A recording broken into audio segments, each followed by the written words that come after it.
Afgelopen weekend konden liefhebbers van oude voertuigen hun hart weer ophalen in IJsselstein. Voor het tweede jaar werd de Classic Show IJsselstein georganiseerd. Zaterdag viel het evenement helaas deels in het water. Door het slechte weer lieten sommige eigenaren van oldtimers en ook bezoekers het afweten.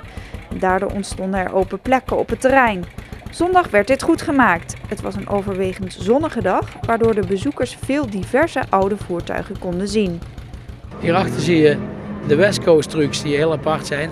Ik neem aan dat jullie waarschijnlijk ook de locomotief hebben gezien. Achter op de oplegger met een Mack vrachtwagen ervoor.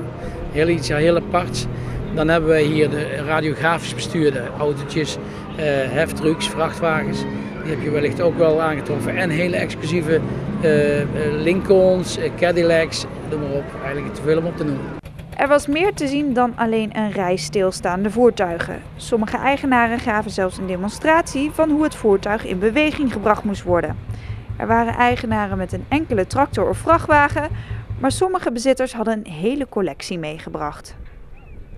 We hebben hier op het moment 22 auto's staan, van vrachtwagens en luxewagens eigenlijk. En dit is nog niet eens de gehele collectie die u bezit? Nee, dat is niet de hele collectie, want we hebben nog een grote takelwagen Diamond hebben we nog thuis staan. We hebben nog wel andere luxewagens thuis staan. En een Hensel vrachtwagen hebben we nog één. Dus we hebben nog van alles. Hoe bent u ooit begonnen hiermee? Ik ben eigenlijk begonnen met een Opel Kadetje, een A. Dat staat hier trouwens bij. En dat was eigenlijk per ongeluk gekocht eigenlijk, van een klant. En daar is het eigenlijk mee begonnen. Wat vindt u van het evenement? Nou, ik vind het een prachtig evenement. Vorig jaar heb ik het mee helpen op te zetten. Voor een gedeelte dan, met Harry Buijs en Geert. En zodoende zijn we eigenlijk een beetje ingerold hier. Tussen de grote hoeveelheid auto's, vrachtwagens en tractoren stonden ook voertuigen waar nog veel werk aan vooraf was gegaan. Zo ook aan de Lincolns van Loet van Dijk uit Overloon. Hij heeft een behoorlijke hoeveelheid tijd besteed aan het opknappen van zijn oldtimers. Ik heb die beide auto's helemaal in mijn eentje gerestaureerd. Helemaal alleen, dat is absoluut waar. Heb ik ruim 14.000 uur aan gewerkt. Hoe is die passie ooit ontstaan? Ja, als ik ergens aan begin, ik doe het of goed of helemaal niet. En dus als je het voor de helft doet, daarom duurt het dan lang. Maar ja, nu heb ik ook iets moois. We hebben er verschillende eerste prijzen mee gewonnen. En hoe vindt u het nou om hier vandaag in IJsselstein te staan? Nou, dat is ook grandioos mooi. Vorig jaar ben ik er ook geweest, 1 dag.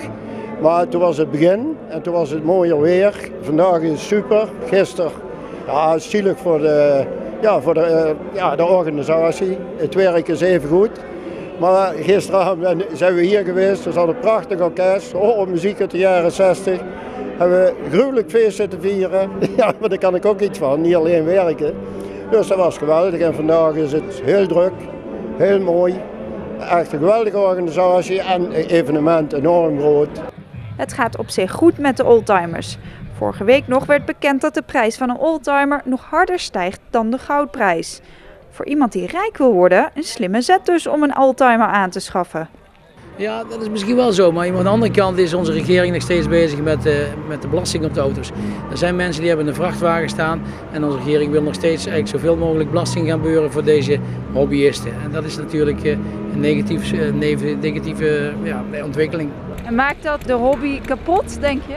Sommige mensen zullen hun auto weg moeten doen als het niet meer betaalbaar is. Als je per jaar maar een paar 100 kilometer rijdt met zo'n mooie grote vrachtwagen bijvoorbeeld, dan is dat natuurlijk veel als je erg veel belasting moet betalen. En dat kan het kapot maken. Toch heeft de crisis nog weinig invloed gehad op het oldtimer-evenement in IJsselstein. Er was dit jaar bijna een dubbel aantal aan voertuigen te bezichtigen. Mede door de grote hoeveelheid aan vrijwilligers kan Classic Show IJsselstein ook volgend jaar weer terugkeren. Basisschool De Toverbal sloot vandaag het eerste kernconcept van dit schooljaar af. Het thema hiervan was binding. Alle basisschoolleerlingen kregen een djembe-workshop van de groep Ratje toe. 'S Middags presenteerden de kinderen aan hun familie wat ze op muzikaal gebied geleerd hadden die dag. De workshop was het eind van het kernconcept binding.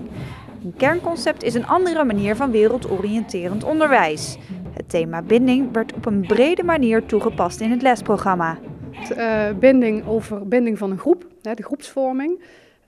Culturen, dus binding van culturen. Wat bindt mensen van verschillende culturen? En ook binding in verband gebracht met koken. Dus wat heb je nodig om gerechten te maken? Wat zorgt ervoor dat het goed is? En daarbij ook verschillende culturen erbij gepakt. De leerkrachten hebben gemerkt dat het thema binding veel invloed heeft gehad op de kinderen. Zij waren zichtbaar bezig met het onderwerp. Kinderen komen zelfs met dingen aan van juf, dit is ook binding. En als ze een weekend hebben gehad daarna dat ze dingen zelf aandragen van hoort dit ook bij binding. En vooral dat stuk cultuur is, we zitten met een multiculturele school, is ook heel mooi om terug te zien dat kinderen zelf ook dingen meenemen en aandragen van dit hoort ook bij het project. Hoe belangrijk is dat nou, zo'n project doen? Dit leeft. Als je de vakken uit de boeken gaat geven, vind ik zelf, ben je meer met begrijpelijk lezen bezig. Je hebt een boek, je hebt een werkboek, je moet lezen, je moet vragen beantwoorden. En wat je in dit project doet, natuurlijk ook wel een stuk theorie, maar vooral het laten voelen van waar je mee bezig bent. En dat kinderen ook echt helemaal in het onderwerp gaan en niet alleen maar aan het lezen en schrijven zijn. Groep 8 had vanochtend een intensieve workshop met de djembe. En toch pakten de leerlingen het ritme allemaal snel op. De muziekworkshop was het slot en paste volgens de leerlingen goed bij het thema. Binding is eigenlijk dat je met elkaar verbonden hebt, want je werkt eigenlijk samen. En bijvoorbeeld met de instrumenten, je luistert naar het instrument, hoe je moet slaan en dan luister je naar elkaar en dan werk je ook eigenlijk samen. Dat is eigenlijk binding. Hoe is de binding dan in jullie klas? Gewoon samenwerken. Wij doen de rekenen dus samen, met een instructie doen we samen uitleg. En een rekenwerkboek en we hebben ook een plusboek. En hoe gaat dat in jullie klas? Hebben jullie een goede samenwerking? Ja, maar het kan ook zijn dat je niet met iemand goed kan samenwerken, maar met iemand bijvoorbeeld wel. Maar met de hele klas hebben we een hele goede binding, want we werken samen, we lachen samen, we doen alles bijna samen. Maar niet alleen de samenwerking in groep 8 is goed. Ook in groep 5 is er een goede binding tussen de klasgenoten. Ja, met de jongens die spelen meestal allemaal buiten en staan er 2 mensen in de goal. En dan gooi je allemaal met ballen erin en dan moeten de keepers tegenhouden. Hoe gaat de samenwerking met de meisjes? Ja, goed, want dat is bij ons in groep 5 staan er 2 meisjes, ik en Maboka. Alleen iedereen heeft Maboka wat minder, maar ik kan er gewoon mee werken en al. Maar heel weinig meisjes, dus ga je met veel met jongens om? Ja, best veel. Per klas werden er verschillende opdrachten gedaan in het kader van het project. Maar uiteindelijk was de achterliggende gedachte overal hetzelfde. Ja, we hebben eigenlijk zeg maar hoe de wereld allemaal werkt en hoe dat allemaal is overal anders eigenlijk, gewoon allemaal andere dingen. Dus. We hebben ook geleerd dat iedereen andere gewoontes heeft. Sommigen die doen meer dingen dan hier en sommigen doen ook wel wat minder dingen. En we hadden ook allemaal dingen gehad dat iedereen verschillend kan eten. En dat sommige mensen dat niet lekker vinden en sommigen dat wel. De toverbal heeft leerlingen van veel verschillende culturen. Met het project leerden de kinderen meer over elkaars cultuur. In groep 8 zitten kinderen met ouders uit veel verschillende landen.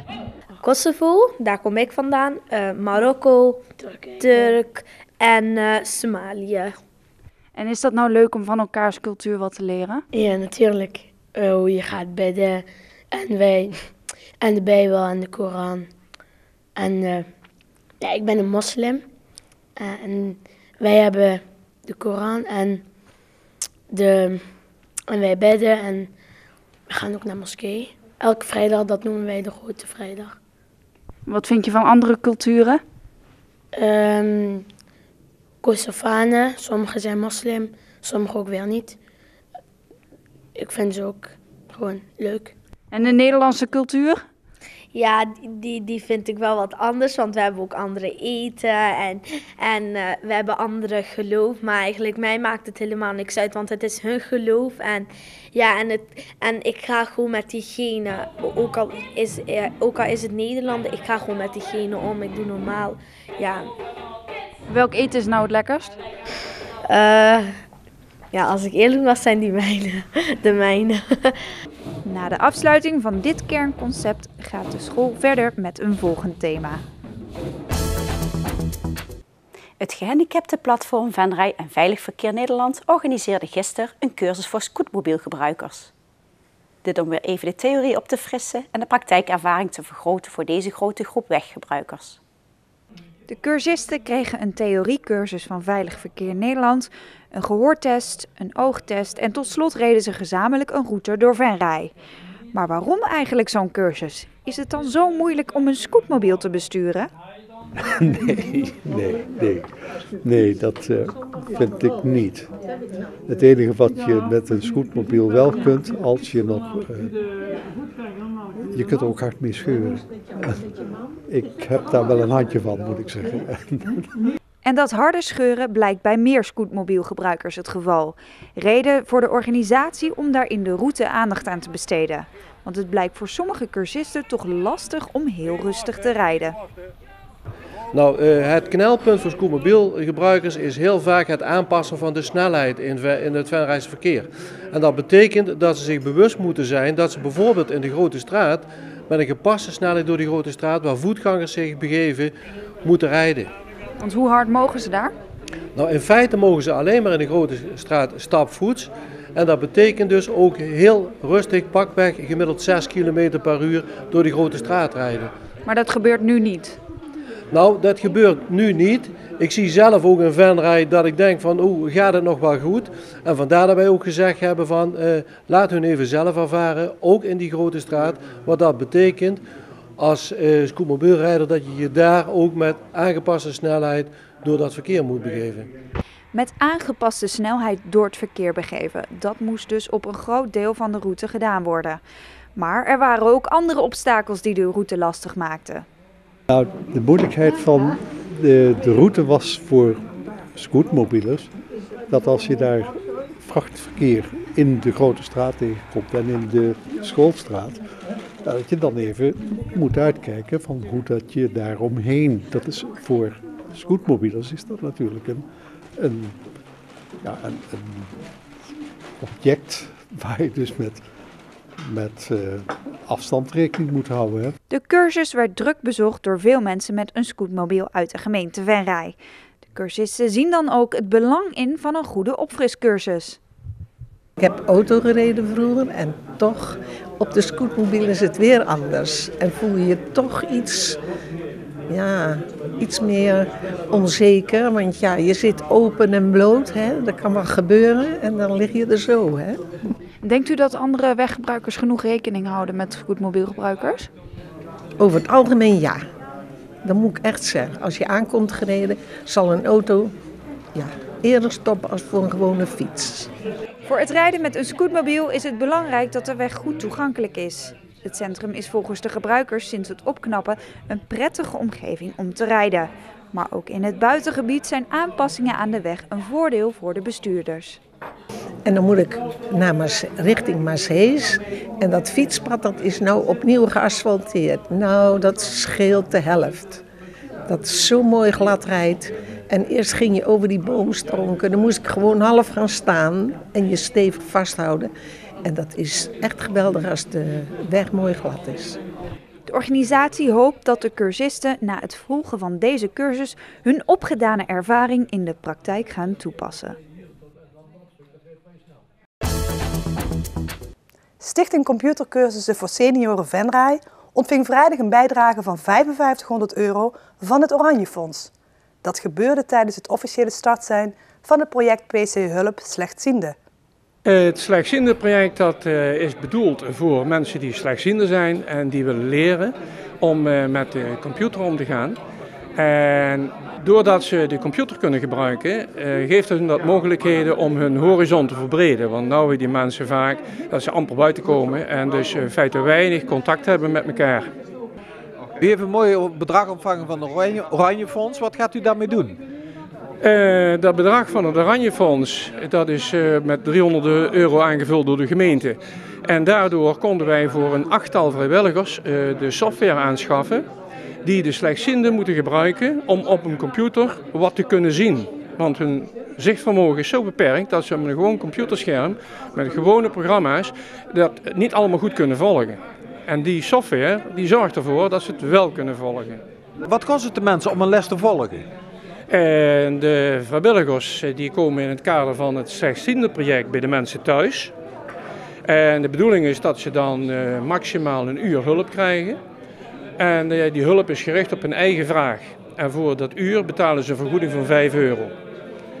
En dat geld, die €5, die vloeit dus terug in de projectpot. En die komt weer ten goede aan het project. Jullie doen dit niet vandaag alleen, want er is ook een open huis voor de senioren. Ja. Vandaag hebben wij ons jaarlijkse open huis, waarbij we dus in feite onze cursussen aan de man brengen. Dus duidelijk vertellen wat we allemaal hebben. We hebben ook een aantal nieuwe cursussen, we hebben ook workshops. En we hebben gedacht dus op de dag van vandaag, dus de officiële start te doen van het slechtziende project.